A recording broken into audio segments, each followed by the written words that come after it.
So, Mark, it's almost the impossible question, isn't it, now, considering that they have no idea, so why would you have any idea as to how all this is going to play out with regards to who the next manager is going to be? We know it's going to be Carrick for who knows how long. We know there's going to be an interim, and then imagine there's going to be another one after that.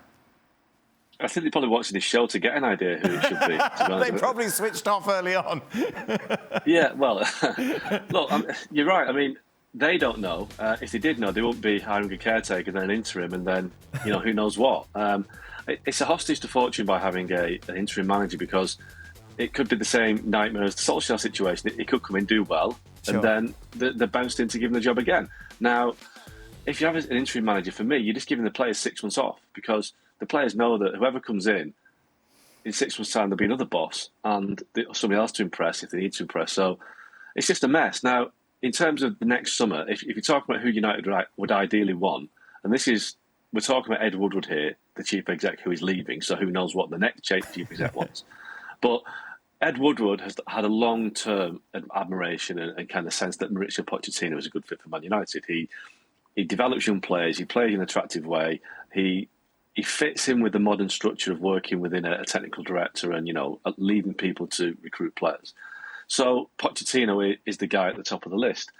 I've heard that Pochettino is gettable, despite the fact he's at PSG with a decent contract. He's not massively happy at PSG. There's all sorts of, nonsense off the pitch in terms of players partying and lack of discipline and all situations there. And also, if you're the PSG manager, you know that your job security is pretty tenuous at the best of times. So Pochettino, for me, is the ideal candidate. But I've also been told that Real Madrid quite like Pochettino, and who knows how long Ancelotti will last. Man City like him as well, and we don't know how long Pep Guardiola will last at City. So if United do want Pochettino, they need to show some ambition and some desire and the readiness to pay a compensation fee to get him, because right now they're in a good position. They have a free rein because no other top club has a managerial vacancy. They do, so they should be beating all their rivals to get the top managers out there. But let's be honest, Man United's executives have no football experience. They're all former bankers. That's the profession they came from. The football staff are basically on their first jobs. There's nobody at United with any kind of experience or knowledge, deep knowledge of the game and what they do. So I wouldn't back United to get who they want. This will be another mess. In 6 months' time, we'll be talking about this in June or July. What's gone wrong? Why have they not got him? Why have they ended up with him? Because that's what they do. They lurch from one mess to another. Every appointment they've made since Ferguson has been the wrong appointment. David Moyes was 7th choice and the wrong choice. Louis van Gaal had been out of club football for 4 years, and he was only chosen because Jurgen Klopp had turned him down and a couple of other people, Simeone, had turned him down.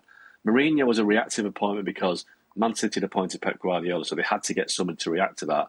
But they ended up getting Jose, who was kind of damaged goods after Chelsea and Real Madrid.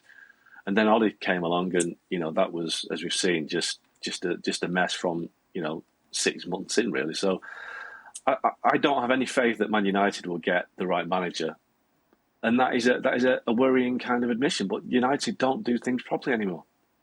What was interesting, Mark, on yesterday's show, Stevie brought up the fact that there is no way in a million years that this board, if they were around at the time, would have hired Sir Alex Ferguson. No, because it'd have frightened them to death. Because they don't want a disruptor. They don't want somebody who will go in there and take charge. And, we get back to this this Ole Gunnar Solskjaer interview. Can you imagine Sir Alex Ferguson being sacked and then agreeing to give an interview? And also, can you imagine Alex Ferguson wanting desperately to make friends at clubs and be liked? Ferguson didn't want to be liked. David Gill didn't want to be liked. He's the chief exec. They wanted to be respected. They wanted to win.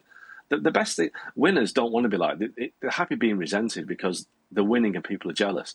Going around making friends but not winning trophies is not the way to be at any club, never mind Man United, and that is the problem. Sir Alex Ferguson was the man for the time, and that sort of character is what United need now. But there's no way that the Glazers and Ed Woodward will appoint somebody who will challenge them on a daily basis, because they don't want that. Jose Mourinho was proof of that, and they got rid of him because they didn't like the atmosphere he brought to the club. They didn't mind the trophies that he won, by the way. The last manager to win trophies was Jose Mourinho. Everyone's celebrating Ole Gunnar Solskjaer for making it nice and happy for 3 years, not winning a trophy. Jose Mourinho won 2 trophies and was sacked. I think there actually are some fans out there that, and maybe some pundits and media, that actually thought this team would somehow scramble to a Premier League title. I do actually believe that some people were sort of hoodwinked into that. But when you look at the calibre of coaches at the other team and the way they go about the business, I mean, at no other club in Europe, I think, would this have been accepted. Right. No other club. He'd have been out at City. They've been out at Liverpool, been out at Chelsea for sure, Real Madrid, Barca, Bayern Munich. Real Madrid 6 times, in Italy, the same. But I actually think there were some that kind of were a little hoodwinked into thinking that it was going in the right direction. It was a train crash waiting to happen. There was a few decent results along the way. A lot of them were sort of hook and a crook, particularly the wins against Man City and the cup competitions, which certainly papered over the cracks because City battered them and then got caught on the counter-attack. Those kind of results sort of washed away the critics short term, but it was obvious to see when you watch the difference between the elite level coaches and somebody who sits at the side basically and has got the job off the back of his playing career there, and that's no disrespect to him. We're analysing it as it is, very factual. To be honest with you, it's nothing against Ole Gunnar Solskjaer and nothing at all. We have a business and we have a job to do here, and sometimes it's people that you know, or it could be family. In my instance, I've had to do it with family members being a manager somewhere. It's not a nice part of the job, but I'm sorry, we don't get paid for sentimental claptrap. We get paid to give an opinion and do a job. And this is a huge club. It's a juggernaut. It's a juggernaut of a club that Ferguson took years to build back up. And it's all unravelling again. And at this rate, it's going to take years again when you look at what's happened at City, Liverpool, and now happening at Chelsea for the umpteenth time. It is going to take potentially years and millions more for this United team to get back on a level playing field, just domestically alone, never mind with the rest of Europe.